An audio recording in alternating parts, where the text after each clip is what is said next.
राज्याची अतिशय वाईट अवस्था आहे. या राज्यामध्ये विरोधी पक्ष ठेवला नाही भाजपनं. या दोघांना घेऊन आणि ज्या दोघांना घेतलं त्यांना पण ठेवलं नाही. म्हणजे मित्रपक्ष पण गायब, विरोधी पक्ष पण गायब. आता फक्त भाजप आहे. भाजपशिवाय आता या राज्यात देशामध्ये काही होऊ शकत नाही. पुतीन जो आहे त्या पद्धतीनं एकाएकी आणि कुठलाही दुश्मनच इथं ठेवायचा नाही विरोधक. अशा प्रकारे एकंदरीत चित्र उभं करण्याची स्थिती येईल.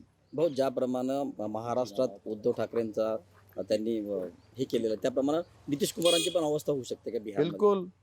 ते आता लगेच घोडा मैदान समोरच आहे आणि चित्र स्पष्ट होईल. नितीश कुमार बाहेर पडतील की भाजप त्यांना दूर ठेवेल? भाजप अशी व्यवस्था आणून ठेवेल. बाहेर कसं आहे, भाजप हा जो पार्टी आहे ना, हे बिलकुल माहीत पडत, दंडा नाही मारत. पण दंडा न मारता जे जखम करण्याचा जो प्रकार आहे, म्हणजे वरतून घाव दिसणार नाही, पण अंदरून पोखरून टाकल्याशिवाय राहणार.